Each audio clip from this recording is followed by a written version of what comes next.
ಹಂದಿಯಂ ಕಾಣುವ ತಡಂ ಕೋಪಗಿಚ್ಚು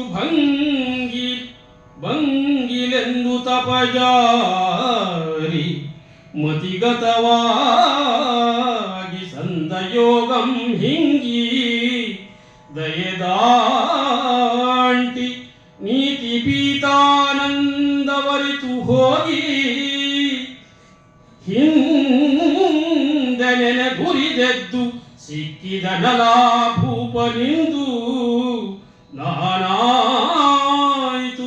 ತಾನಾಯ್ತು ಕೆಡಿಸದೆ ಮಾಡನೆಂದು ತಾನಾಯ್ತು ಕೆಡಿಸದೆ ಮಾಡನೆಂದು ಗರ್ಜಿಸುವ ಕೌಶಿಕನ ಹೂಂಕಾರದಿಂದ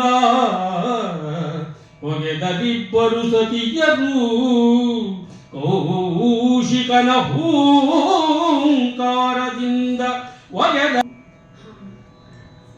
ವಿಶ್ವಾಮಿತ್ರನ ಆಶ್ರಮದ ತಪೋವನದ ಕಡೆ ಬರ್ತಿರುವಂತಹ ಹಂದಿಯನ್ನ ಕಂಡಂತಹ ಹಂದಿ ಹೇಗಿದೆ ಅಂದ್ರೆ, ಹರಿಶ್ಚಂದ್ರನ ಶರಾಘಾತದಿಂದ ನೊಂದ ಹಂದಿ ದೈನ್ಯದಿಂದ ಒಲೆದಾಡುತ್ತಾ ಬರುತ್ತಿರೋದನ್ನ ನೋಡಿದ ವಿಶ್ವಾಮಿತ್ರ ಮುನಿಗಳು ಕೋಪಗೊಳ್ತಾರೆ.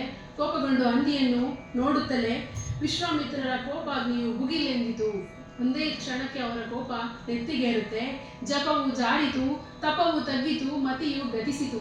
ಅವರು ಮಾಡಿದ ಜಪ ತಪಗಳೆಲ್ಲ ಹೊರಟೋಯ್ತು. ಅವರೊಬ್ಬ ಸಾಮಾನ್ಯ ಮನುಷ್ಯ ಹೇಗೆ ಕೋಪ ಮಾಡ್ಕೋತಾನೋ ಆ ರೀತಿಯಲ್ಲಿ ಅವರಲ್ಲಿ ವರ್ತಿಸ್ತಾರೆ. ದಯೆ ದಾಂಟಿತು, ನೀತಿ ಭೀತಿಗೊಂಡಿತು. ಹಿಂದೆ ನಡೆದುದನ್ನು ನೆನೆದು ಉರಿದೆದ್ದು ಸಿಕ್ಕಿದನ ಆ ರಾಜ ಅವನನ್ನು ಗೋಳಾಡಿಸದೆ ಬಿಡುವುದಿಲ್ಲ ಎಂದು ಹೂಂಕರಿಸ್ತಾರೆ.